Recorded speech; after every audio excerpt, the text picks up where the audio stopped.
Bismillahirrahmanirrahim. Assalamualaikum warahmatullahi wabarakatuh.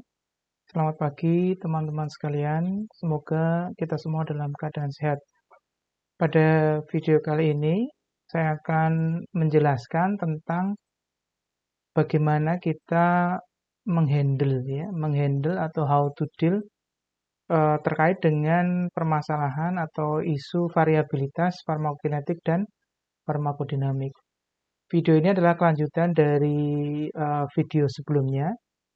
Yang di video sebelumnya tersebut saya sudah menjelaskan tentang definisi variabilitas, kemudian jenis-jenis variabilitas, ya ada variabilitas farmakokinetik, variabilitas farmakodinamik, kemudian inter-individual variability, dan intra-individual variability, kemudian disertai dengan beberapa contohnya.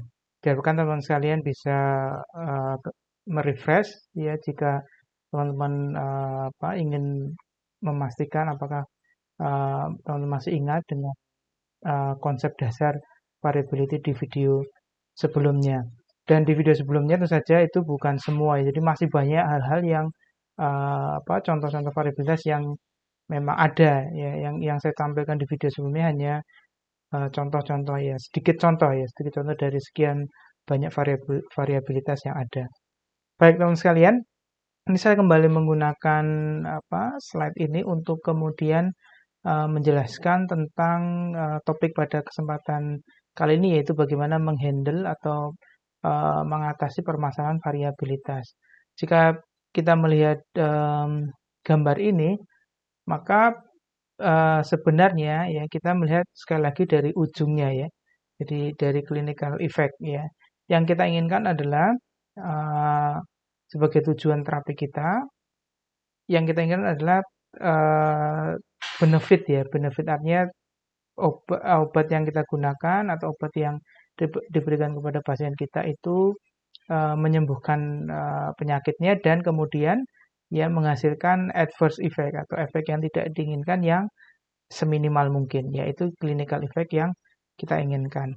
Tapi kemudian kita sudah jelaskan di pertemuan sebelumnya bahwa ada variabilitas farmakokinetik di sini dan ada variabilitas farmakodinamik. Ya, di mana adanya variabilitas tersebut ya akan kemudian mempengaruhi ya clinical effect. Maka kemudian apa yang bisa kita modifikasi ya terkait dengan adanya variabilitas tadi, tentu saja ada dua kemungkinan paling tidak ya, dua kemungkinan besar. Kemungkinan besar pertama ya kita ganti obatnya. Kita ganti obatnya yang memiliki variabilitas farmakokinetik. Misalnya kita sudah tahu bahwa ada obat yang kita gunakan di awal itu variabilitas farmakokinetik atau variabilitas farmakodinamik atau keduanya itu besar, maka kita bisa memilih alternatif obat lain yang lebih kecil variabilitasnya. Tetapi kemudian jika obat tadi itu kemudian merupakan obat pilihan kita dengan mempertimbangkan aspek ya risk and benefit, maka kemudian kita bisa melakukan modifikasi lain, yaitu yang kita bisa modifikasi adalah dosisnya. Ya, yang kita bisa modifikasi adalah dosisnya. Sehingga teman-teman sekalian di video kali ini sebenarnya titik tekan bagaimana kita menghandle permasalahan variabilitas farmakokinetik dan farmakodinamik agar mendapatkan clinical effect yang kita inginkan adalah dengan memodifikasi dosis ya. Dengan memodifikasi dosis nanti ada beberapa contoh bagaimana dosing method ya atau metode pendosisan. Dan tentu saja kita ingat bahwa ini ada faktor-faktor yang mempengaruhi variabilitas, ya ada physiological, ada gender, ya kemudian age ya, usia, body weight. Oke, ini saya mungkin belum sampaikan di video sebelumnya. Body weight ini adalah sesuatu yang mungkin kita nggak sadar ya, tapi sebenarnya ini merupakan sumber dari variabilitas. Buktinya apa? Kalau tadi kita kembali ke apa namanya dosis ya, kita modifikasi supaya menimbulkan clinical effect yang kita inginkan, maka ada beberapa pendosisan yang basisnya adalah body weight ya. Misalnya pemberiannya 10 mg per kilogram berat badan ya. Mungkin kita nggak sadar tuh. Ada beberapa contoh obat yang pendosisnya per kilogram berat badannya. Ya itu sebenarnya adalah salah satu cara untuk ya meminimalisir variabilitas ya. Sehingga dosisnya itu kemudian di-adjust atau disesuaikan berdasarkan body weight-nya. Ya ini contoh-contoh sederhana ya. Contoh sederhana yang saya yakin teman-teman sekalian sudah pernah apa namanya mengalami gitu ya, ada dosis obat yang kemudian digunakan atau aturannya adalah per kilogram berat badannya. Itu artinya adalah obat itu mengalami variabilitas sehingga harus disesuaikan dosisnya. Ya, oke, oke. Maka bagaimana ya? Bagaimana kemudian kita mengatasi variabilitas tadi? Yang pertama adalah kita harus keep in mind ya. Kita harus apa istilahnya menyadari ya bahwa variabilitas itu memang ada gitu. Variabilitas itu memang ada. Sehingga misalnya ada pengobatan ya yang kemudian diberikan kepada satu populasi gitu ya, beberapa orang dalam satu kelompok misalnya pasien ada yang sembuh, ada yang tidak sembuh, ada yang muncul adverse drug event. Maka kemudian kita bisa mengasumsikan bahwa di situ ada variabilitas ya. Di situ ada variabilitas. Maka kemudian tugas kita berikutnya adalah try to find out the sumber ya, source of variability. Sumber variabilitas yang di slide sebelumnya ya ini ada banyak sekali. Bisa bisa satu, bisa lebih dari satu. Bisa yang lebih dari satu tadi, yang banyak tadi ada salah satu atau salah dua atau salah beberapa yang dominan ketimbang apa namanya sumber-sumber atau penyebab-penyebab variabilitas yang lain. Nanti kita lihat ada beberapa contoh obat yang apa namanya sumber variabilitasnya itu lebih dari satu, tapi ada beberapa yang kemudian dari beberapa sumber tadi ada yang memang dominan yang menentukan variabilitas obat tersebut. Kemudian yang tidak kalah penting adalah kita sebisa mungkin menilai ya magnitude of the variability. Kira-kira sebenarnya variabilitas tadi itu kemudian efeknya seperti apa sih gitu ya. Pertama, seberapa besar variabilitasnya. Ya pertama seberapa besar variabilitasnya. Mungkin kalau Anda ingat di video sebelumnya, di ada slide yang saya tampilkan yang terkait dengan perbandingan beberapa beta blockers. Ya ada obat di beta blockers ada di slide tersebut dijelaskan bahwa ada beta blocker yang kemudian ya variabilitasnya sangat besar ya angkanya coefficient variation Anda ingat ya CV-nya itu di atas 100% ya. Dan di paper itu ada semacam kategori ya, kalau di atas 40% berarti tinggi. Yaitu berarti variabilitas di obat itu besar. Jadi kita bisa mengakses bahwa variabilitas di obat yang digunakan untuk pasien kita itu besar. Kemudian yang tidak kalah penting adalah apakah obat tadi itu therapeutic indeksnya atau therapeutic window-nya itu sempit atau luas. Semakin sempit therapeutic window-nya ya atau semakin kecil indeks terapinya, maka kemudian adanya variabilitas akan menghasilkan ya clinical effect yang semakin signifikan gitu ya. Semakin signifikan artinya bisa jadi akan menimbulkan adverse drug event ya atau subtherapeutic. Ya jadi paling tidak itu ya. Jadi pertama kita nilai dulu seberapa besar variabilitasnya, kemudian berikutnya apakah obat ini narrow atau wide. Kalau dia sifatnya therapeutic window-nya luas atau lebar atau jendela terapinya lebar, maka kita bisa mengasumsikan bahwa efeknya tidak separah gitu ya ketika walaupun terjadi variabilitas dibandingkan ketika obat tadi therapeutic window-nya sempit. Nah, kemudian kata kuncinya di sini. Maka terus gimana gitu ya kalau sudah kita tahu ya sumbernya kita sudah tahu bahwa variabilitas besar, therapeutic window-nya kecil, maka gimana nih untuk manage? Ada beberapa cara ya atau dosing method. Sebenarnya teman-teman sekalian apa namanya ketika kita melakukan apa istilahnya ya cara atau dosing ya, dosing method untuk meminimalisir variabilitas, sebenarnya kita di situ juga melakukan apa yang disebut sebagai ya individual atau personalized atau precision medicine. Jadi kita mengindividualkan ya artinya eh, individu yang kita terapi itu memiliki kondisi-kondisi tertentu yang kita nilai dan kemudian kondisi-kondisi tadi kita gunakan ya, kita gunakan ya sebagai dasar ya. Kondisi-kondisi tertentu yang dari pasien tersebut kita gunakan sebagai dasar untuk menggunakan untuk menentukan pendosisan. Ya, maka namanya individual ya, individual atau personalized atau precision medicine ya, di mana tentu saja ini kebalikan dari pengobatan yang sifatnya umum gitu ya, yang semua pasien mendapatkan dosis yang sama, yaitu bukan individual. Individual artinya ya memang persis pasien ini punya kondisi khusus, spesial, ya tertentu dan kondisi khusus atau spesial tersebut kita gunakan sebagai dasar untuk menentukan dosis ya. Di sini ada beberapa metode dan di metode ini ada saling berkaitan, ada yang saling berkaitan ya. Ini ada therapeutic drug monitoring (TDM) ya, kemudian population pharmacokinetics, kemudian nomogram, ini istilah-istilah ya, kemudian genotyping, kemudian kita menggunakan software atau aplikasi. Ya nanti secara detail kita akan bahas secara lebih detail di slide-slide berikutnya. Oke, sebelum saya lupa juga teman-teman sekalian, saya ingat ini kemarin salah satu hal yang sederhana mungkin ada di sini medical practice ya, medical practice atau apa ya, sebenarnya bukan sesuai sekali dengan medical practice, tapi kebiasaan kita di masyarakat, misalnya penggunaan obat ya cairan gitu menggunakan sendok. Ya, salah satu sumber variabilitas ketika kita menggunakan obat yang cairan adalah ketika sendok yang kita gunakan itu tidak terkalibrasi ya mililiternya. Katakanlah misalnya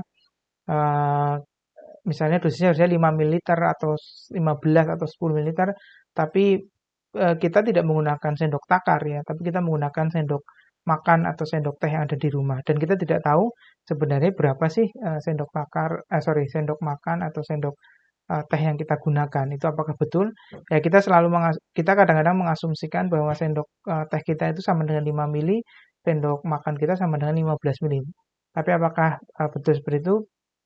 Tentu saja tidak, karena ukuran sendok sekarang itu berbeda-beda ya. Jadi itu salah satu sumber variabilitas ya, variabilitas praktis ya. Jadi bukan medical practice karena ini di rumah ya. Jadi bagaimana kita pasien maupun masyarakat menggunakan obat. Nah, itu harus kita minimalisir juga. Jangan-jangan clinical effect ya, artinya pasien nggak sembuh ya bukan karena kesalahan obatnya, tapi karena kesalahan menggunakan sendok tadi ya. Harusnya sendok takar ya, tapi kemudian pakai sendok makan, sendok teh. Sehingga saya kalau di apotek itu, kalau misalnya di obatnya tidak ada sendok takar, saya cek ya, saya selalu cek, kemudian saya selalu berikan sendok takar ya untuk pasien, karena jangan sampai pasien menggunakan sendok makan atau sendok teh yang kemudian tidak terkalibrasi sehingga nanti ya terjadi variabilitas tentu saja ya, dan clinical effect-nya tidak muncul. Ini harapannya juga teman-teman memahami ini. Oke, kita mulai ya dari istilah-istilah ini. Oke, yang pertama kita coba bahas atau review sedikit. Saya yakin teman-teman sudah tahu, tapi paling tidak kita review apa sih sebenarnya neurotherapeutic index ya, atau ya obat-obat yang punya jendela terapi sempit. Ya ini saya yakin di farmakologi Anda sudah dapat, tapi paling tidak saya ulangi lagi. Jadi therapeutic index itu LD50 dibagi LD50 atau MTC dibagi MEC. Di sini definisinya ketika nilai LD50 dibagi LD50 itu kurang dari 2 atau MTC ya dan MEC itu kurang dari 2 kali lipat ya perbedaannya, maka ini disebut sebagai neurotherapeutic index. Artinya apa? Misalnya ketika obat itu MEC-nya 15 ya, kemudian MTC-nya 20 ya, maka dia termasuk neurotherapeutic index ya. Tapi kalau ketika MEC-nya 15 kemudian MTC-nya 100 katakanlah ya, maka dia akan lebar sekali ya. Ketika ini Anda lihat gambar di bawah ya, MEC-nya misalnya ini 15 ya, ini 100 misalnya, maka dia lebar. Tapi ketika ini 15 kemudian ini 30, maka Anda lihat nih nanti akan semakin sempit. Ya, semakin sempit therapeutic indeksnya, maka yang terjadi adalah ketika ada variabilitas, Anda kalau ingat di pertemuan sebelumnya misalnya, variabilitas tadi di fase farmakokinetik misalnya, kemudian AUC-nya berubah ya, misalnya AUC-nya berubahnya 100% atau 2 kali lipat, maka dia konsentrasinya bisa naik begitu ya. Maka kemudian dia akan melampaui atau melebihi MTC atau melebihi LD50. Ya, lebih mudah ketimbang ketika indeks terapinya luas. Ya, ketika indeks terapinya luas ada variabilitas ya, walaupun ada variabilitas bisa jadi misalnya konsentrasinya lebih tinggi 2 lipatnya, tapi tetap dia ada di jendela terapi ya, sehingga selain variabilitas yang tidak kalah penting yang kita perhatikan adalah apakah obat tadi merupakan obat yang indeks terapinya sempit atau tidak. Ini beberapa contoh teman-teman sekalian. Ya, ada banyak contohnya. Gini, eh kita tidak usah terlalu khawatir, berarti kita harus ngapalin banyak sekali obat itu. Ya, enggak juga. Ini kalau Anda nanti ya, kemudian saya yakin Anda nggak bisa kita berikan semua di sini, tapi nanti kalau misalnya Anda sudah praktek ya, atau sudah sering menghadapi kasus-kasus, ya ini obat-obat ini saja nih, yang kemudian nanti dibahas ya di dalam pembicaraan atau permasalahan tentang variabilitas, kemudian neurotherapeutic index, obat-obat ini aja. Ya, misalnya aminoglikosida ya, antibiotik aminoglikosida ya, ya gentamisin, amikasin ya. Kemudian teofilin ya, obat asma, kemudian cyclosporin. Anda kalau ingat di video sebelumnya ini saya tampilkan ya imunosupresan ya yang variabilitas di fase absorpsinya sangat besar. Ya, kemudian vancomycin ini antibiotik juga. Ya, amphotericin obat anti jamur, tapi yang jamur yang infeksi yang parah ya, ketika misalnya pasien ada di rumah sakit ya infeksi nosokomial. Kemudian ini termasuk rifampicin juga obat TB. Kemudian digoxin ya, obat jantung. Kemudian ini warfarin. Ya, warfarin ini the king of semuanya. Ini obat, salah satu obat yang paling sulit dihandle. Ya, ini obat ini sangat poten ya, obat ini sangat poten, ya sangat murah, sudah cukup lama obatnya, ya. Tapi kemudian dia handlingnya sangat sulit ya, karena dia punya therapeutic index yang sempit, interaksi obatnya sangat banyak, variabilitasnya tidak hanya farmakokinetik tapi juga farmakodinamik, ya. Sehingga ini sangat sulit dihandle. Kemudian obat-obat anti cancer ya, ini obat-obat yang punya neurotherapeutic index yang sempit juga ya, obat anti cancer. Dan obat-obat yang nanti ini ada listnya. Anda bisa juga lihat di drug bank ya, drug bank itu ada, itu listnya banyak ya. Cuma paling tidak inilah ya sering itu yang keluar aminoglikosida ya, amikasin, gentamisin ya, amphotericin B, kemudian vancomycin, yang kemudian warfarin ya, kemudian digoxin ya, phenytoin valproic acid, ini juga carbamazepin ya, obat-obat kejang ya. Ini yang kemudian obat-obat yang memiliki farmakokinetik non-linear juga. Ya, ini dan neurotherapeutic index. Sekali lagi yang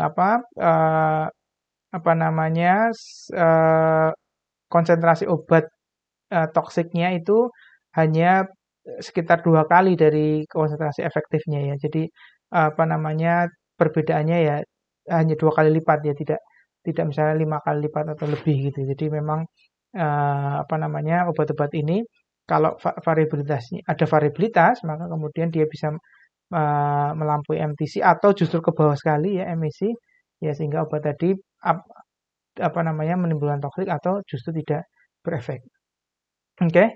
Oke, berikutnya kita bicara tentang therapeutic drug monitoring, walaupun ini saya singkat saja karena nanti di pertemuan berikutnya akan ada pembahasan yang lebih dalam ya.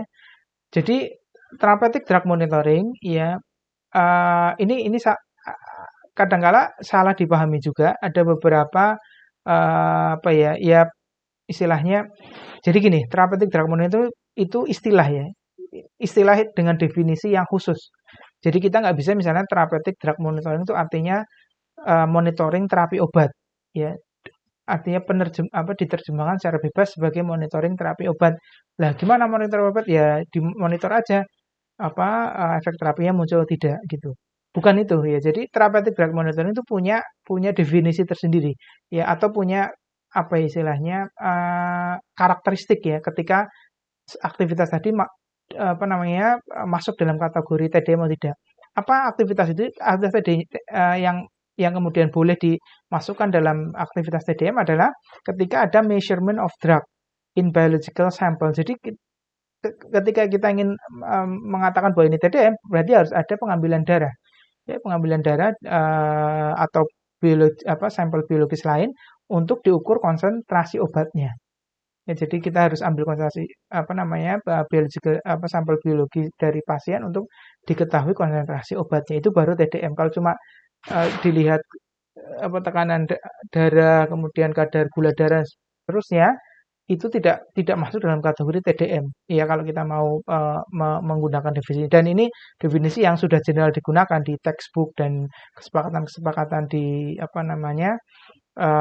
dunia kesehatan dan farmasi itu TDM seperti itu. Jadi kalau yang tidak menggunakan data biological sample itu tidak masuk ke TDM. Ya, jadi biological sample untuk kita ambil untuk kita tentukan konsentrasi obatnya. Setelah diketahui konsentrasi obatnya, maka data itu untuk mengindividualize ya. Sekali lagi tadi ada personalized, individualized atau precision medicine. By adapting drug dose to improve efficacy or reduce toxicity. Jadi ya sehingga dosis obatnya nanti dilihat apakah kan tadi ya diambil darahnya kemudian dilihat konsentrasinya, kita lihat apa konsentrasinya ada di dalam jalan terapi atau tidak. Ya, kalau di dalam jalan terapi ya dosisnya bisa diteruskan, kalau di luar jalan terapi dosisnya disesuaikan.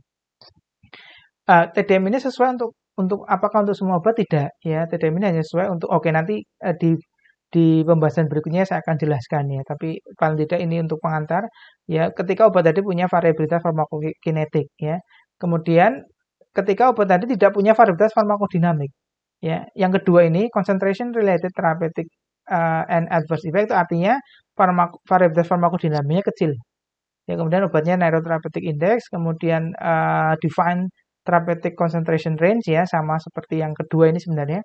2 dan 4 yang bersama. Jadi ada hubungan ya antara konsentrasi obat dan efek. Artinya apa? Berarti variabilitas farmakodinamiknya kecil.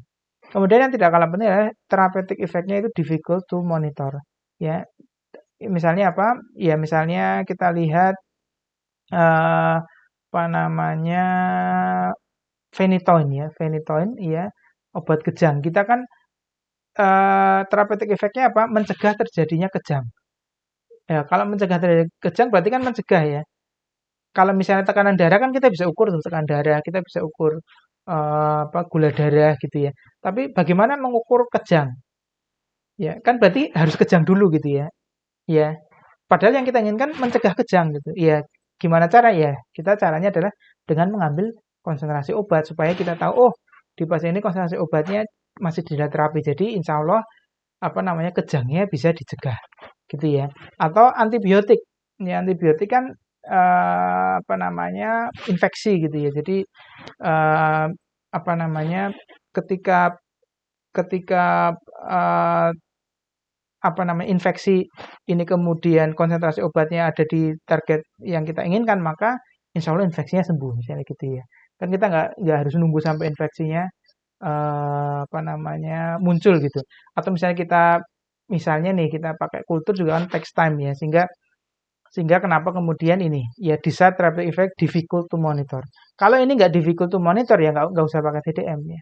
Nggak usah pakai TDM, diukur aja tekanan darahnya, diukur aja gula darahnya dan seterusnya. Sehingga kenapa kok obat-obatnya memang obat-obat yang ini ya, aminoglikosida ya, vancomycin, phenytoin, digoxin ya, obat jantung ya, karena memang tidak ada monitor yang mudah gitu, teofilin, asma ya, supaya tidak terjadi serangan asma ya. Jadi kita nggak bisa tahu tuh dia akan terkena apa enggak ya, kecuali kita tahu konsentrasi obatnya. Jadi itu TDM. Nanti kita akan penjelasan lebih detail tentang TDM di pertemuan berikutnya karena banyak sekali aspek yang harus kita ketahui tentang TDM. Oke, kita skip dulu. Kemudian yang berikutnya adalah population pharmacokinetic. Ya, ini bukan berarti kok namanya population padahal tadi katanya individual. Maksudnya population pharmacokinetic adalah gini teman-teman sekalian. Kita tahu bahwa tadi di slide awal itu tuh ada ini. faktor-faktor yang menyebabkan variabilitas ya. Bisa misalnya yang paling ini misalnya race atau etnik ya, suku gitu ya. Maka population pharmacokinetic yang tadi itu misalnya adalah population ya di ras tertentu. Ya di ras tertentu misalnya di ras ya yang Asia misalnya ras Caucasian ya, ras African ya, ya ras Chinese, Japan gitu. Ya nanti population farmakokinetik di situ. Jadi ada obat-obat tertentu yang kemudian variabilitasnya itu dipengaruhi oleh ras. Ada variabilitas tertentu yang obat-obat tertentu yang dipengaruhi oleh misalnya disease. Ya, maka kemudian misalnya ada populasi farmakokinetik obat tertentu di populasi pasien yang gagal ginjal misalnya. Ketika disease-nya gagal ginjal. Ya. Kemudian misalnya di anak-anak misalnya ya, usia anak-anak misalnya. Sehingga apa teman-teman sekalian? Gunanya di population farmakokinetik itu adalah kita mendapatkan ya apa? Kita mendapatkan parameter farmakokinetik sesuai dengan populasi yang kita teliti. Ya. Ya. Jadi kan populasi ada yang populasi sifatnya general gitu, ya general sekali umum. Kemudian ada populasi yang lebih spesifik, misalnya tadi populasi yang usianya anak-anak, ya populasi yang kena gagal ginjal kronik, populasi yang apa namanya di ras tertentu gitu ya. Maka di populasi-populasi tersebut kemudian dilakukan penelitian population pharmacokinetic untuk menentukan ya atau untuk mendapatkan parameter farmakokinetik yang ya yang sesuai dengan populasi yang tadi diteliti. Jadi misalnya populasi di anak-anak, populasi di pasien yang gagal ginjal kronik, populasi di pasien ICU, ya populasi di ras Asia, populasi di ras Afrika dan seterusnya. Ya jadi populasi farmakokinetik seperti itu. Nah, datanya populasi farmakokinetik salah satunya makanya saya di awal mengatakan bahwa ada hubungan antara satu dosing metode dan metode yang lain adalah karena data populasi farmakokinetik itu didapatkan dari biasanya ya dari data TDM. Ya, therapeutic drug monitoring itu kan kita ngambil darah ya. Data therapeutic drug monitoring tadi kita masukkan ke dalam sebuah apa istilahnya program tertentu ya, program tertentu atau software tertentu, kemudian ada caranya ya. Kemudian nanti akan muncul parameter farmakokinetik ya dari data-data tersebut. Ya, jadi oke ini istilah ya quantitative assessment of typical pharmacoparameters ya. Ya jadi clearance ya, parameter farmakokinetik Anda ingat ya. Ada clearance ya, ada Ka, ada Vd dan seterusnya di populasi tadi. And juga bisa mengukur interindividual and intra-individual ya di fase atme ya.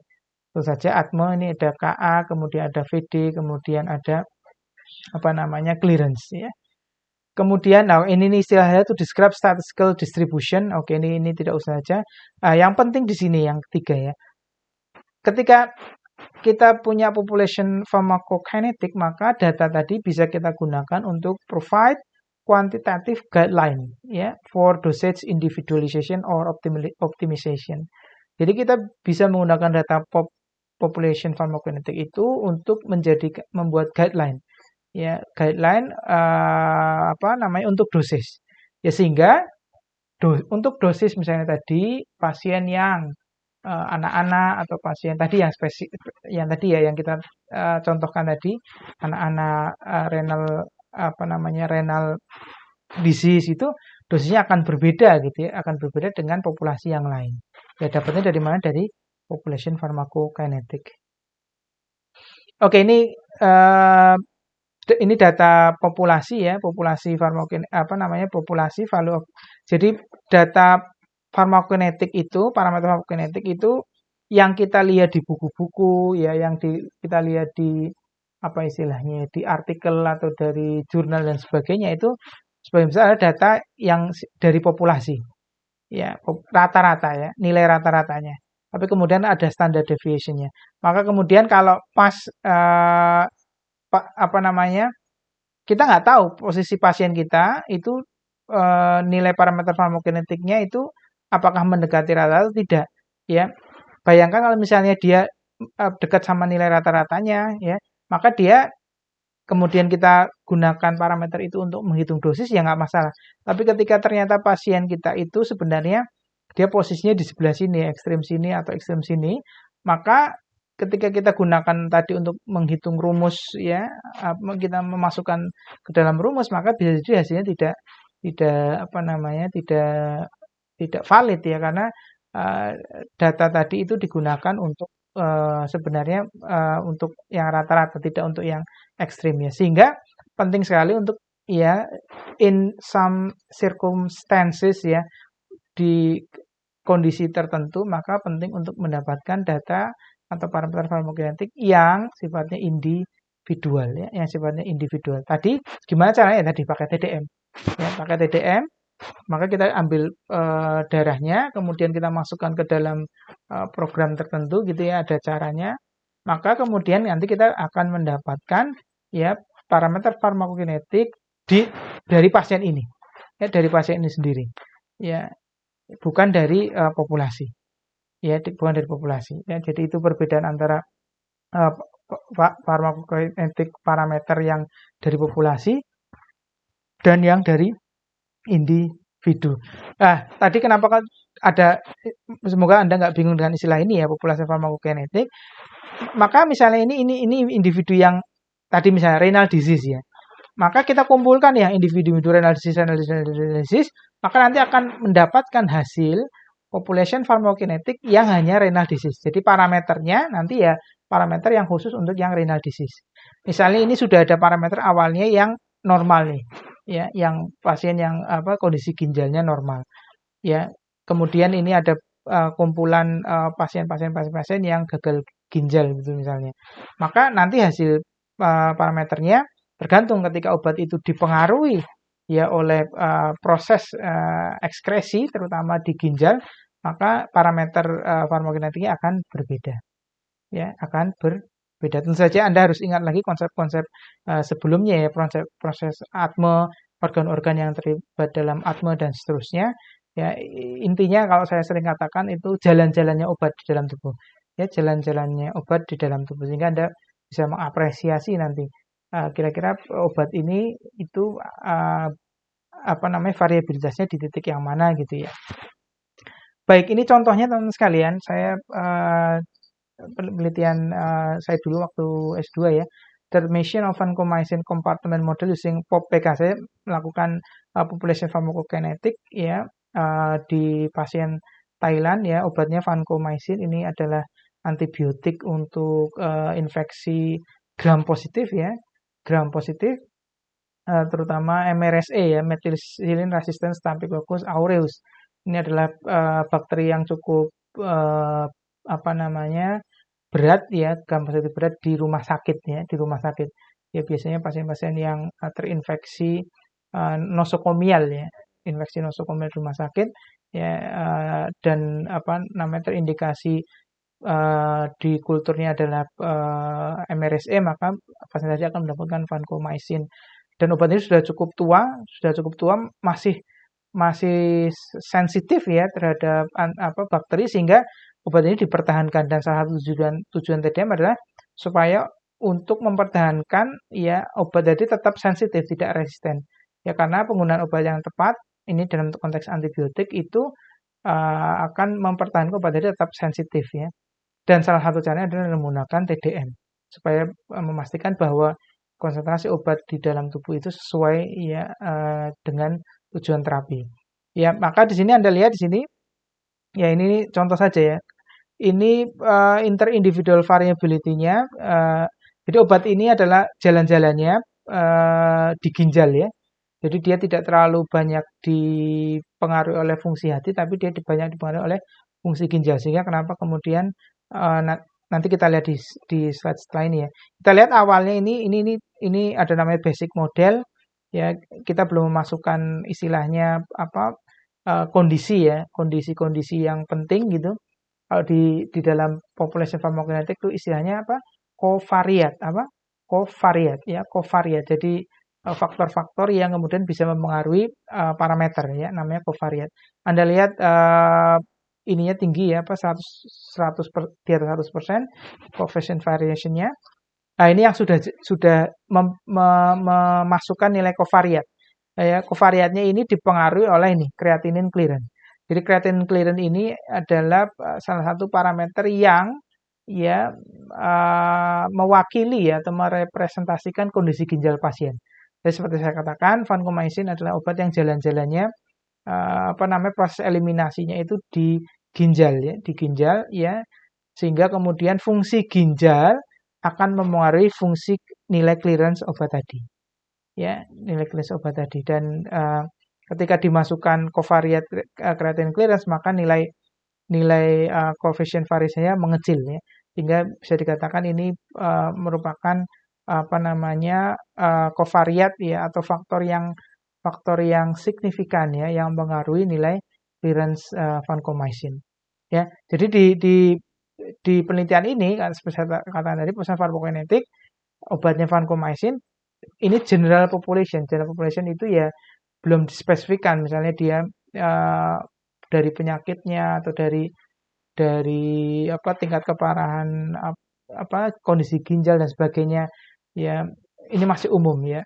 Nanti kita lihat contoh-contoh yang sifatnya lebih spesifik. Tapi paling tidak saya ingin menggambarkan ya ini bahwa dengan population farmakokinetik kita bisa mendapatkan nilai ini ya. Jadi clearance ya vancomycin di pasien Thailand itu ditentukan oleh creatinine clearance. Ya, creatinine clearance ini caranya mengukurnya dengan menggunakan Cockcroft-Gault equation ya. Cockcroft-Gault equation ya berapa di pasien tadi kemudian dia akan dikalikan 0,044 akan menghasilkan clearance untuk pasien tadi ya. Jadi kita bisa mendapatkan clearance ya dari pasien yang kita terapi ya. Dan data utama untuk saya bisa melakukan populasi farmakokinetik adalah karena di Thailand itu therapeutic drug monitoring sudah dilakukan ya secara rutin. Jadi saya mengambil datanya retrospektif ya. Jadi saya mengambil sekitar berapa ya? Di atas kalau nggak salah di atas 100 data darah itu ya dari pasien-pasien yang mendapatkan vancomycin di rumah sakit yang saya teliti. Ya, jadi sudah ada TDM, kemudian TDM tadi dikembangkan untuk melakukan population farmakokinetik. Oke, ini contoh-contohnya teman-teman sekalian population farmakokinetik ya. Misalnya tadi saya di general patient ada penelitian lain yang population farmakokinetik in. Ya, ini pasiennya sudah spesifik, jadi populasinya sudah spesifik. Critically ill patient. Ini misalnya arbekasin ya, infected with MRSA ini masih umum juga. Ini digoxin ya di pediatrik ya anak-anak atau ini modafinil ya. Ini pada pasien di beberapa ras ya. Ya ini Chinese, Mongolian, Korean dan seterusnya. Ini beberapa contoh, banyak sekali contoh teman sekalian dan banyak sekali obat-obat yang lain juga, tapi obat-obatnya itu saja. Tadi yang indeks terapinya sempit, yang variabilitas farmakokinetiknya besar dan ada hubungan antara konsentrasi obat dan efek obat yang tadi TDM tadi ya. Oke, kemudian teman-teman sekalian ada namanya nomogram ya. Jadi saya tidak tampilkan di sini, tapi saya melakukan ya setelah saya mendapatkan ini, maka saya kemudian bisa membuat nomogram. Nomogram itu artinya adalah panduan ya ketika misalnya pasien nilai creatinine clearance-nya berapa, maka dosisnya berapa dan seterusnya. Nah, ini contoh yang lain, ini saya ambilkan dari paper development of dosing nomogram for continuous infusion meropenem ya. Meropenem buat golongan carbapenem ya. Talactam carbapenem pada pasien yang critically ill ya. Jadi populasinya critically ill ya based on validated ini. Jadi seperti tadi nomogram itu dari population farmakokinetik. Population farmakokinetik dapat dari TDM. Jadi TDM itu sangat penting ya. TDM bisa menghasilkan penelitian population farmakokinetik, kemudian bisa menghasilkan nomogram. Maka teman-teman sekalian Anda bisa lihat di sini ketika obat ini yang mempengaruhi secara signifikan adalah kondisi ginjal sama seperti tadi vancomycin. Ya, maka di sini ada creatinine clearance berdasarkan CG, Cockcroft-Gault equation ya. CLCR-CG calculated according to Cockcroft and Gault equation. Maka ini ada nilai creatinine clearance-nya ya di sumbu X, kemudian ini dosisnya. Ya berapa gram per hari, kemudian ini targetnya ya. Target konsentrasinya apakah 16, 8, 4. Target ini dasarnya apa teman sekalian ya. Jadi saya yakin sudah belum ya? Sudah ya, Anda sudah belajar farmakokinetik, farmakodinamik ya. Anda tahu ada hubungan antara farmakokinetik dan farmakodinamik. Target ini dasarnya adalah MIC ya, minimum inhibition concentration ya. Ya, dari apa namanya? Bakteri ya, bakteri yang menyebabkan infeksi tadi. Semakin bakterinya semakin apa namanya, semakin apa istilahnya, semakin kuat gitu ya, semakin sulit untuk dieradikasi, ya maka MIC-nya ya, minimum inhibitory konsentrasinya semakin apa? Semakin tinggi ya. MIC-nya semakin tinggi sehingga nanti target konsentrasinya juga semakin tinggi. Ya, semakin bakterinya semakin susceptible itu artinya semakin mudah dibunuh gitu ya. Maka target konsentrasi obatnya semakin rendah. Nah, ini tergantung nanti. Tergantung apa namanya pasiennya ada di mana, kemudian bakterinya susceptible seperti apa ini targetnya ya. Maka dari target-target tadi misalnya kita ingin target yang 16 gitu ya ketika bakterinya sungguh parah gitu. Kita lihat saja kondisi creatinine clearance pasien. Semakin creatinine clearance-nya semakin tinggi, artinya kondisi ginjalnya semakin baik. Ya, creatinine clearance semakin tinggi semakin baik. Sehingga Anda lihat dosisnya, misalnya yang katakanlah 120 ya. 120 itu Anda lihat ketika targetnya 16, maka di sini ya, sehari sekitar 6 gram ya. Sehari sekitar 6 gram. Ya, tetapi misalnya ketika kondisi ginjalnya misalnya 20 gitu ya. Ini sudah gagal CKD stage berapa ya? Saya lupa. Stage 4 mungkin nih. Maka Anda lihat dosisnya hanya sekitar tergantung ya. Misalnya katakanlah ini target 8 hanya sekitar 1 gram per hari. Anda lihat tadi ya. Ini yang 1 gram per hari ya dibandingkan dengan yang tadi yang ini misalnya oke sama-sama ini aja ya. Ini 2 gram. Atau kalau yang sama-sama ini aja ini sekitar 1 gram. Kalau yang CKD, kalau yang normal katakanlah nilai ini 120 maka 3 gram. Ya, berarti sekitar 3 kali lipat. Oke, saya masih ingat data ini ya, yang vancomycin itu. Kalau misalnya pasien normal kondisi ginjalnya, saya nggak tampilkan ya. Itu dosisnya bisa sehari 2 kali. Ya, sehari 2 kali untuk yang creatinine clearance-nya normal ya, 120 normal.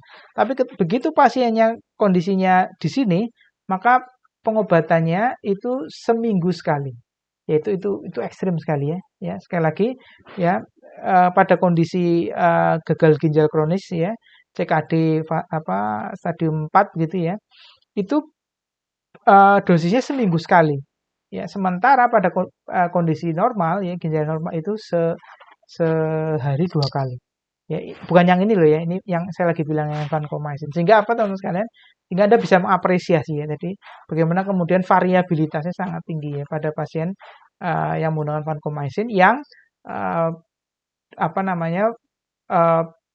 faktor ya yang mengaruhi variabilitas tadi adalah kondisi ginjal ya. Berarti patologi ginjalnya ya, kondisi ginjalnya kemudian karena obat tadi dieliminasi secara sebagian besar oleh ginjal sehingga ketika fungsi ginjalnya turun maka kemudian ya dia tidak bisa mengeliminasi obat sehingga obat berada tetap dalam tubuh sehingga ada biasanya kalau obat tepat dalam tubuh tidak keluar gitu ya maka dosisnya ya kita tadi perpanjang ya istilahnya durasinya yang tadinya sehari 2 kali menjadi seminggu sekali karena obatnya masih ada dalam tubuh tidak dikeluarkan oleh ginjal. Itu ya gambarannya. Jadi ini contoh nomogram. Sekali lagi banyak juga nomogram ya untuk beberapa obat yang kemudian diturunkan atau dihasilkan dari population pharmacokinetic model. Ini saya contohkan satu. Oke, kemudian Contoh berikutnya adalah genotyping ya, genotyping. Jadi kalau Anda ingat di pertemuan berikutnya eh, di fase metabolisme ya, di fase metabolisme itu ada enzim-enzim yang berperan ya, dan kemudian enzim-enzim tadi sifatnya apa namanya polimorfik ya, polimorfik ya, artinya bisa terjadi perubahan ya, apa namanya pasangan basa yang kemudian secara struktur sama tapi kemudian secara fungsi bisa jadi berbeda ya, secara fungsi berbeda ya, jadi ada variasi, ada variasi. Ya, yang terkenal ya kita ingat CYP2D6, CYP2C9, CYP2C19 ya. Ini ada contoh-contoh obatnya. Ini terjadi mutasinya ya, variasinya ya. Misalnya IM itu, oke ini nggak ada kepanjangan. IM itu intermediate metabolizer, PM itu poor metabolizer, ya. Kemudian U itu ultra rapid ya, ultra rapid metabolizer ya. Jadi itu intermediate ya, P itu poor ya, kemudian U itu ultra rapid. Jadi kalau yang normal tuh ekstensif ya, ini nggak ada di sini ya. Ya, karena ini yang nggak normal ya. EM ya, extensive metabolism itu yang normal. Kemudian di bawah normal itu intermediate, di bawah intermediate poor. Jadi poor itu ya proses metabolismenya sangat rendah. Kalau ekstrem yang lain UM itu ultra rapid. Jadi justru proses metabolismenya sangat cepat. Sehingga Anda lihat di sini misalnya CYP2C9 ya, cara bacanya ya irbesatan ya, clearance-nya ya karena dia intermediate ya kurang 39,3% ya. Kemudian oke ini kita bandingkan yang ada IM sama PM-nya ya. Ya ini apa star 1, star 3 ya. Nah, caranya baca gimana ya? Ini nanti di luar pembicaraan di sini Anda bisa cari nanti ya. Ya, apa namanya penamaan-penamaan gini ada star 1, star 2 dan seterusnya. Ini misalnya star 1, star 3 ya. Ini IM, star 3, star 3 itu adalah PM. Ya, Anda lihat yang intermediate maka kemudian ya clearance-nya berkurang 30%, tapi yang poor metabolizer ya maka clearance-nya berkurang sampai 70%. Ya, sampai 70%, sehingga obat ini tentu saja kalau clearance-nya berkurang maka obat ini akan ya ada dalam tubuh lebih banyak ya, lebih banyak karena tidak di metabolisme ya. Anticipated effect on required maintenance dose ya, maka dosisnya diturunkan, Oke, IM, PM. Ya, Anda lihat ini berarti kalau bisa kita hubungkan dengan pernyataan tadi di depan, berarti ini kaitannya dengan apa? Magnitude tadi ya, magnitude tadi yang saya sampaikan di depan itu. Ya ini magnitude of the variability ya. Ya, seberapa besar gitu ya. Oke, jadi apalagi yang poor metabolizer ya. Ini sangat besar sekali. Phenytoin ini sampai 88%. Dengan teman sekalian, sekali lagi saya ini untuk mengapresiasi ini. Jangan-jangan pasien kita nggak sembuh bukan karena obatnya yang salah, tapi mungkin pasien tadi ya dia punya fenotip yang ini, apakah intermediate atau intermediate metabolizer atau poor metabolizer, bukan yang normal. Normal namanya tadi extensive metabolizer. Ya, jadi itu keep in our mind ya, keep in our mind. Sehingga di beberapa negara memang itu ada namanya genotyping. Saya nggak yakin bisa ada atau tidak, tapi mestinya belum ya, kayaknya sih belum. Tapi paling tidak saya cerita ini supaya Anda tahu apa sebenarnya memungkinkan ya dilakukan ini. Cuma memang biayanya cukup mahal. Ya, genotyping ya. Nah, dengan genotyping maka sebelum pasien minum obat, maka pasien diketahui apakah dia mengekspresikan atau memiliki apa namanya varian-variannya atau tidak. Ketika misalnya suatu pasien dilakukan genotyping, kemudian dia diketahui poor metabolizer misalnya ya, maka untuk celecoxib ya dosisnya harus diturunkan. Misalnya seperti itu. Ketika terutama yang poor metabolizer, Anda lihat clearance-nya bisa sampai berkurang 70%. Phenytoin juga dan lain sebagainya sama. Kalau yang apa? Yang ultra metabolizer malah kebalikannya. Kalau ultra metabolizer malah ya clearance-nya malah meningkat ya karena dia ultra metabolizer ya. Sehingga malah dosisnya harus dinaikkan. Clopidogrel ya. Clopidogrel ini apa namanya? Prodrug ya. Prodrug sehingga apa namanya? sama cara bacanya. IM itu intermediate metabolizer, kemudian poor metabolizer. Tapi sebentar, ini kok malah diturunkan ya? Oke, ini mestinya begini teman sekalian. Ketika pasiennya intermediate metabolizer, ya maka sebenarnya clopidogrelnya itu yang dalam kondisi aktif maka lebih sedikit. Maka mestinya ini dinaikkannya. Mungkin ada keterangan khususnya nih ya, eh, saya tidak menampilkan tabelnya, tapi nanti kita bisa lihat ya. Ya sebenarnya kalau intermediate ataupun metabolizer, maka karena clopidogrel kita tahu dia bukan bentuk aktifnya, tapi yang bentuk aktifnya adalah setelah di metabolisme, maka justru clopidogrelnya harusnya dinaikkan gitu supaya menghasilkan efek yang sama. Ya, kemudian ya ini metoprolol, tramadol dan sebagainya. Cara bacanya seperti itu ya. Jadi ini genotyping ya, genotyping. Jadi untuk obat-obat yang misalnya penggunaannya misalnya phenytoin tadi ya, kayak TDM lah tadi kan sulit untuk dilihat ya efeknya ya, maka ini penting ya. Ini lebih mahal ya memang dari TDM ya. Kalau TDM itu lebih mahal. Ini mahal karena kenapa? Karena memang mungkin belum banyak. Ya tahulah kalau hal yang belum banyak yang pakai kan memang mahal ya. Ini kalau misalnya lebih massal gitu, lebih masif mungkin harganya lebih murah.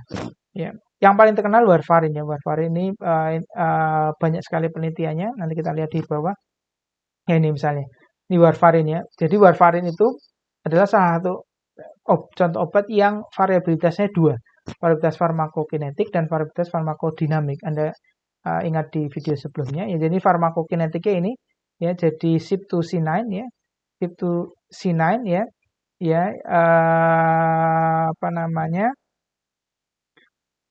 kemudian farmakodinamiknya adalah ini vitamin K epoksid reduktase ya.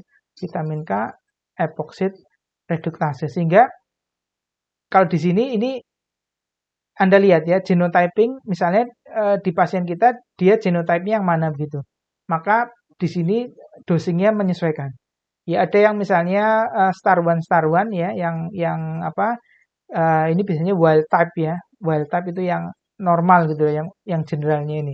Itu dosisnya 5 sampai 7, tapi yang start Anda lihat dosisnya turun rendah ya.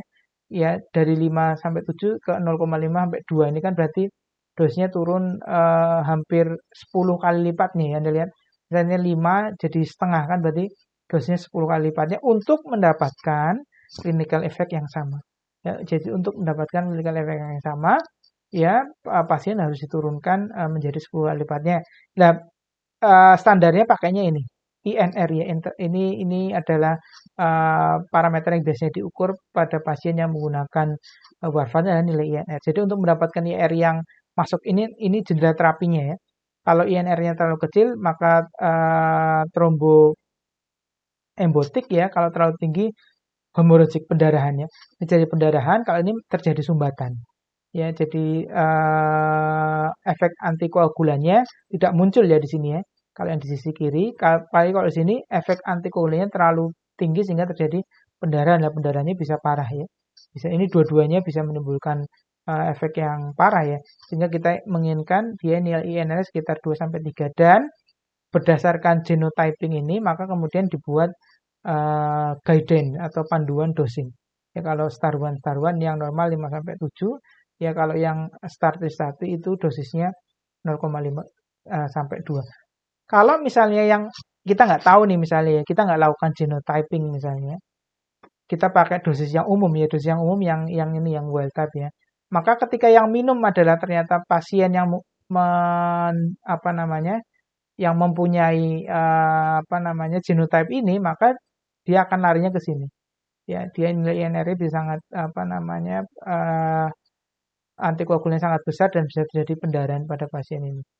Gitu ya. Jadi makanya sangat penting. Ini di beberapa negara sudah dilakukan, termasuk di Thailand ya. Termasuk di Thailand itu saya pernah cerita ke Anda ya, ada warfarin klinik ya, ada warfarin klinik dan mereka sudah melakukan penelitian genotyping juga dan bisa memetakan Thailand posisinya yang mana banyaknya ya. Sehingga dia dosingnya juga menyesuaikan. Dan di sini dikatakan for individual with the common wild type ya. Ini dia nggak menilai atau nggak mempertimbangkan VKORC genotype-nya ya. Dia hanya yang CYP2C9 apa namanya polymorphism saja. Jadi padahal apa namanya ada variasi juga di farmakodinamik. Ini tidak dinilai. Ya, dia hanya menilai yang CYP2C9. Jadi bisa jadi ini pun hasilnya juga tidak 100 apa ya tidak ideal juga karena dia tidak mempertimbangkan ya VKORC genotype. Bisa jadi VKORC-nya juga berbeda-beda ya genotypingnya sehingga hasilnya juga bisa jadi berbeda ya. Oke, ini ada di warfarin package insert ya, warfarin package insert. Jadi ya kalau pakai warfarin itu seperti itu. Jadi sangat ribet ya. Sangat ribet tapi obat ini sangat poten ya, sangat poten. Oke, kemudian teman sekalian yang berikutnya ada software ya atau application yang Anda bisa lihat di internet. Saya tadi coba buka beberapa ya, buka versi web ini ya, web base-nya ya. Ada autokinetic, base dose, ini ada nama-namanya, ini ada pengembangnya dan seterusnya. Intinya gini teman sekalian, software application ini dia semacam mengumpulkan data ya, database ya dari penelitian-penelitian population pharmacokinetic, kemudian dibuat modeling gitu ya, gampangnya gitulah. Saya juga tidak terlalu paham, tapi saya ceritakan ininya ya, apa namanya secara konsep garis besarnya. Jadi dia mengambil data penelitian-penelitian yang sudah ada, kemudian diolah dengan apa namanya pendekatan apa namanya farmakometrics ya, farmakometrics sehingga nanti akan ada misalnya kita memasukkan data pasien kita memasukkan data macam-macam ya mulai dari umur, penyakit dan sebagainya sampai kemudian konsentrasi obat di dalam darah, nanti dia akan bisa membuat apa namanya dosis yang dianjurkan ya. Dia bisa membuat anjuran dosis. Ini menarik sekali. Anda bisa lihat nanti kalau apa namanya tinggal dilihat di website. Saya contohkan ini misalnya dos MRX ini yang mana ya? Dos MRX itu yang ini ya. Ya, ini dosmi ya. Dosmi RX gitu ya .com. Oke. Ya ini dia salah satu fitur gratisnya, itu saja fiturnya bayar ya, dan sebagian besar memang gini teman-teman sekalian, ini terintegrasi ya. Kalau di sini ada tulisannya purpose of use-nya research and clinical ya. Research and clinical maksudnya clinical itu berarti dia terintegrasi dengan sistem informasi di rumah sakit ya. Jadi ini bisa digunakan di rumah sakit, kemudian tinggal dimasukin, bukan tinggal ya, maksudnya data-data di rumah sakit tadi, pasien kita punya pasien misalnya, kemudian dimasukin ke software ini, maka kita bisa mendapatkan panduan pendosisannya. Ini di Dosmi RX itu ada vancomycin calculator yang free. Saya coba tadi, saya masukkan ya data-datanya, jenis kelamin, ya berat badan, tinggi, usia, ya kemudian dosis ya, kemudian pemberiannya berapa lama, kemudian durasinya tiap berapa berapa jam dan seterusnya. Kemudian ini konsentrasi obat ya, konsentrasi obat yang sudah ada ya berapa dan seterusnya, maka dia akan muncul dosisnya ya, muncul dosisnya. Maka dosisnya 1000 mg over 1 hour ya, over 1 hour artinya pemberiannya harus pelan-pelan gitu, twice daily ya, dua kali sehari tiap 3 jam, dan akan menghasilkan konsentrasi obat seperti ini ya. Ini keluar dari sini ya, keluar dari aplikasi tadi atau software tadi, keluar ini. Dan di sini terlihat, ini saya kasih merah-merah, kenapa? Karena ini tadi ya, Anda ingat vancomycin yang penelitian saya itu terbukti bahwa memang variabel atau kovariat tadi istilahnya Pak, kovariat ya, variabel yang menentukan variabilitas vancomycin adalah kondisi ginjalnya ya. Kondisi ginjal itu dari data serum kreatinin. Kalau tadi saya dari creatinine clearance ya. Creatinine clearance tadi itu didapatkan dari serum kreatinin ya. Jadi data yang Anda langsung dapatkan di rumah sakit, nanti kalau Anda praktikum itu bukan creatinine clearance. Creatinine clearance itu Anda harus cari, hitung gitu dengan persamaan tertentu. Perawan yang paling sering itu namanya apa? Cockcroft Gold. Cockcroft Gold ya tadi ya, CG itu, Cockcroft Gold. Nah, yang muncul di data rekam medik itu ini serum kreatinin. Ya normalnya 1, ini 2 berarti sudah kondisi ginjalnya sudah mulai menurun ya. Ya, sudah menurun 2 mg ya. Ini kemudian ini konsentrasi yang dihasilkan ya peak konsentrasinya 25, trough konsentrasinya sekitar 14. Ya ini memang sesuai dengan target rekomendasi di guideline nanti ya Anda kalau ya saya memang harus banyak baca ini, harus banyak baca di tiap obat itu guideline sendiri-sendiri. Di vancomycin itu ada yang mengatakan targetnya 15 sampai 15 sampai 20 ya trough ini. Trough concentration itu apa? Konsentrasi eh, palung ya, konsentrasi minimal. Peak konsentrasinya sekitar 40 ya. Kalau lebih dari itu terjadi nefrotoksitas dan ototoksisitas ya. Nefrotoksitas dan ototoksisitas ini peaknya sekitar 25 jadi masih aman. Troughnya ini adalah ini troughnya sekitar 13 ya. Ya, ada yang mengatakan 15 sampai 25. Jadi ya ini masih ada yang mengatakan 12 juga ya, tergantung kondisi kondisi bakterinya ya, kondisi apa namanya sensitivitas bakteri terhadap vancomycin ini. Oke. Kalau misalnya kita pakai yang hijau itu apa? Hijau itu guideline ya. Kalau guideline itu ya ada di guideline gitu 1250 mg once daily ya for 3 days ya. Hasil konsentrasi obatnya seperti ini. Ya troughnya itu rendah sekali di bawah 10. Ya, di bawah 10 ya. Jadi ini kemungkinan tidak berhasil. Tapi kalau yang pakai AUC target yang pakai dikeluarkan oleh dos ini dia konsentrasi obatnya akan apa namanya lebih tinggi dan kemungkinan bisa apa namanya mengeradikasi ya bakterinya. Oke, contohnya itu ya. Oke, saya ingin bisa diklik ya. Bentar.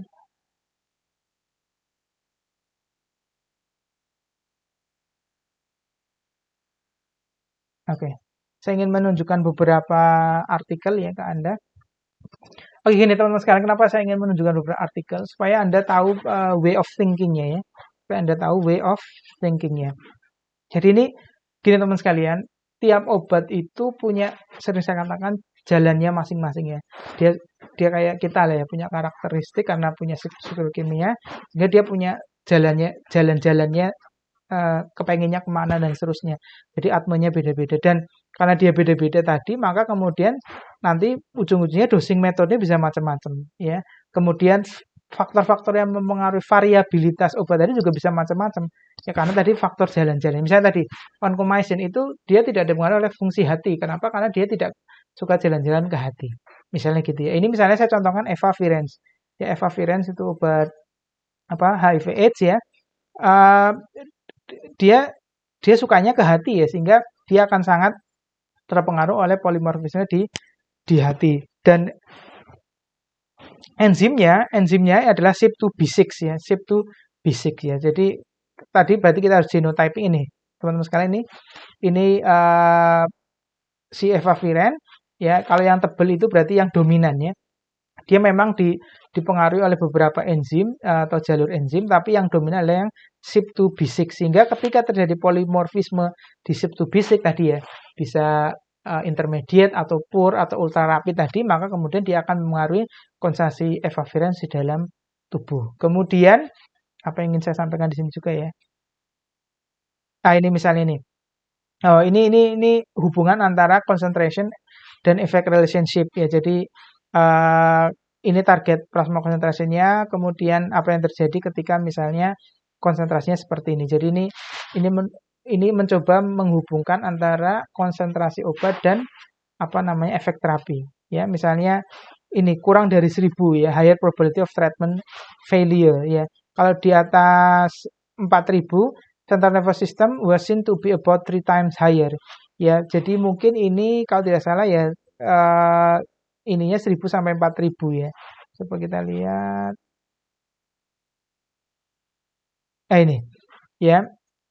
It is evident from this study that 3 appears to be some concern on a therapeutic range from 1000 to 4000 karena ketika di bawah 1000 itu tidak virologic failure, kalau di atas 4000 muncul apa adverse drug event ya, insomnia ya, kemudian apa central nervous system dan seterusnya. Ya. Jadi Anda ketika mendapatkan paper ini, paper review namanya ya, maka Anda bisa melihat ya obat ini perilakunya seperti apa. Kemudian sumber nih, variabilitas efavirenz itu apa saja gitu ya. Sumber variabilitasnya ya. CYP2B6 variability kemudian ya ini etnicity-nya ya. Anda lihat sini. ya.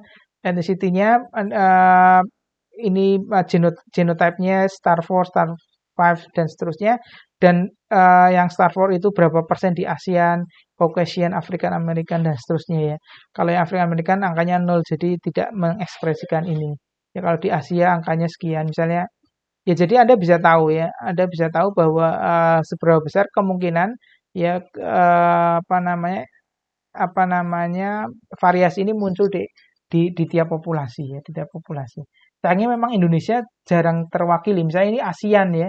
ASEAN itu seringnya mewakili kalau nggak yang uh, South Asian ya, jadi India gitu ya, Pakistan atau ASEAN di sini sering Chinese, Jepang, Korea ya. Tapi kalau di sini dia Chinese, Jepang. Mungkin ASEAN di sini ASEAN yang tadi yang India itu ya. Anda bisa lihat gitu. Kemudian dosing strategisnya ya ini. Oh ini drug-drug interaction. Ya tadi genotyping ya. Kalau ini misalnya tersedia genotyping, maka based on the several group of research have shown that standard 600 mg ya can be reduced ya ketika misalnya terjadi ini apa namanya genotype yang berbeda ya gitu misalnya gitu ya. Kemudian saya ingin tunjukkan juga ini misalnya pharmacokinetic variability in pediatrics ya, anak-anak di intensive care. Jadi ini populasinya spesifik ya, sudah pediatrik plus dia pediatrik yang ada di intensive care. Jadi ini population ya, subpopulation ya. Kenapa ini penting? Kenapa populasi ini penting untuk diteliti ya? Karena ini ya pediatrik itu ada faktor berat badan, kemudian ini PMA dan seterusnya ya. Ya postmenstrual age, gestational age ini ibunya ya, postnatal age-nya, kemudian kondisi ginjal maupun hati pasien itu kemudian ini menjadi mempengaruhi variabilitas obat nantinya dan kemudian ya ini ya ketika pasiennya kritis ya critical ill patient maka ya kardiovaskular sistemnya menjadi berubah, organ dysfunction terjadi, kemudian pasien bisa jadi menggunakan organ support ya RRT misalnya renal replacement therapy, kemudian extracorporeal membrane oxygenation ya ini adalah hal-hal yang bisa mempengaruhi variabilitas obat. Ya sehingga memang untuk pasien-pasien yang seperti ini ya tadi saya nambahkan mungkin ya kalau tadi kita bicara faktor yang kita harus keep in our mind tentang variabilitas dan kita harus konsen di sana adalah tadi saya bilang tentang jendela terapi dan seberapa besar variabilitasnya. Saya ingin tambahkan di sini adalah bagaimana kondisi pasiennya ya. Apakah tingkat keparahannya seperti apa? Semakin tingkat keparahan semakin tinggi, maka kita harus sangat hati-hati atau sangat harus sangat bijak menghitung atau menilai faktor variabilitas. Ya karena kalau tidak ya tadi kondisinya bisa sangat sangat parah bahkan sampai meninggal ya. Misalnya uh, ini general rule ya, general rule teman-teman sekalian. Jadi biasanya population parameters ya variable ini ada tadi yang saya contohkan di paper saya ya. Jadi ada misalnya clearance-nya nilainya berapa, kemudian clearance tadi dipengaruhi oleh kreatinin ginjalnya ya, kreatinin clearance-nya. Kemudian kita masukkan ya individual covariate, ya individual covariate misalnya oke creatinin clearance pasien tadi berapa. Kita masukkan, dia kondisikan, dikombinasikan dengan nilai ini, maka muncul individual parameters a priori ya. A priori itu artinya parameter sebelum konsentrasi obat diambil. Kemudian konsentrasi obat diambil, maka ini digabungkan, maka individual parameter a posteriori. Ya, maka data-data ini kemudian dimasukkan ke dalam persamaan tertentu, maka bisa menimbulkan atau memunculkan individual dosing regimen yang baru yang sudah mempertimbangkan parameter ini ya, parameter ini dan parameter ini. Sehingga individual dosing regimennya ini ada individual dosing regimen yang dipengaruhi oleh banyak faktor ya, tidak hanya faktor yang sifatnya general. Itu ya. Kemudian ini tadi saya sudah sampaikan di slide ya yang terkait dengan bagaimana fungsi enzim ya, enzim yang memetabolisme itu kemudian mempengaruhi pendosisan. Kemudian ini tadi saya contohkan ya, ini Anda bisa lihat di internet juga yang beberapa software ya, yang digunakan ya ini tadi nih ya. Software yang digunakan untuk menentukan dosis. Ya prinsipnya sama, jadi dia mengambil mana ya contohnya ada nggak di sini? bagaimana dia membuat.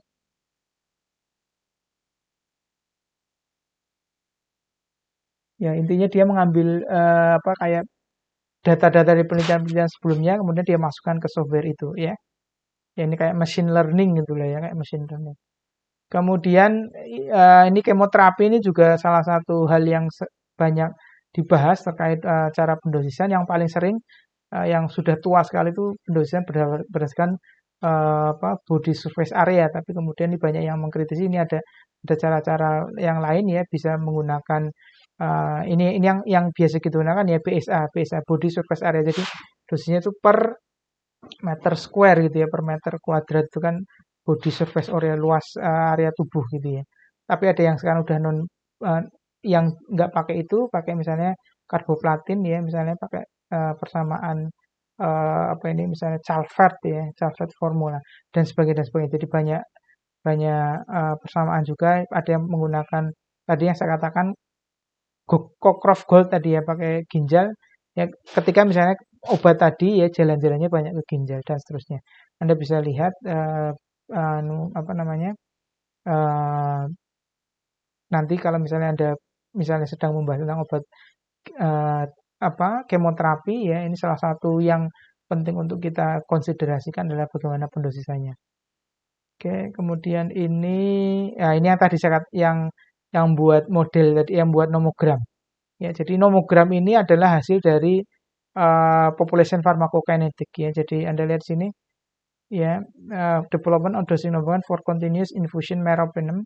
Jadi population-nya adalah critically ill patient ya, yang menggunakan meropenem yang berdasarkan population pharmacokinetic model ya. Dia menggunakan non-mem. Saya juga dulu penelitiannya menggunakan non-mem ya, non-linear mixed effect model. Oke, jadi uh, ya ini levelnya S2, S3, tapi nggak apa-apa kita tunjukkan saja supaya Anda tahu bahwa ada ya, ada caranya ya. Ada cara untuk menentukan dosis. Oke, baik itu teman-teman sekalian yang bisa saya sampaikan untuk kesempatan kali ini. Prinsipnya adalah bahwa variabilitas tadi ya, saya ingin ulangi bahwa kita keep in our mind bahwa ada variabilitas. Ya, tapi kemudian kita tidak bisa mengatakan, oke, kalau begitu semuanya obat harus variabilitas. Berarti kita gimana nih? Kita harus tentukan prioritas. Tentukan prioritas ya adalah obat-obat yang indeks terapinya sempit ya, kemudian variabilitasnya memang sudah dikenal besar gitu ya, dikenal besar. Artinya apa namanya tadi misalnya coefficient variation-nya tinggi gitu ya. Kemudian metodenya gimana? Metode pendosisannya ya. Metode pendosisannya banyak ya, tadi pakai TDM, kemudian pakai population pharmacokinetic, kemudian pakai apa? Nomogram dan seterusnya. Yang menjadi masalah adalah memang kalau kita belum punya ya. Kalau kita belum punya, memang kita coba menggunakan yang kemungkinan ya kemungkinan kondisinya paling dekat dengan kondisi pasien kita. Ya, kondisinya misalnya etniknya paling dekat dengan kondisi pasien kita yang mana gitu ya. Dan kondisi pasien yang kita terapi sehingga nanti tidak terlalu berbeda. Dan saya ingin menekankan di sini bahwa variabilitas ini adalah hal yang sangat penting sekali lagi sehingga nanti teman-teman bisa mengapresiasi ketika misalnya kenapa kok pasien saya sembuh, pasien yang lain padahal obatnya sama tidak sembuh dan sebagainya. Jadi ini karena variabilitas dan Anda sekarang sudah punya paling tidak gambaran bagaimana kemudian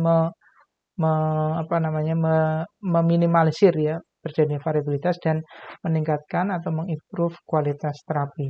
Tentu saja Anda harus banyak baca, nanti harus banyak baca, harus mengenali jalan-jalannya obat ya, jalannya obat, sumber variabilitasnya di mana. Ya, misalnya terjadi interaksi obat ya, interaksi obat itu juga salah satu sumber variabilitas. Tadi saya lupa sampaikan, misalnya apa namanya clopidogrel tadi ya, clopidogrel itu dia apa namanya punya variabilitas, tapi juga dia bisa berinteraksi dengan omeprazole misalnya. Ya, clopidogrel interaksi dengan omeprazole ini dua kombinasi yang sering digunakan juga.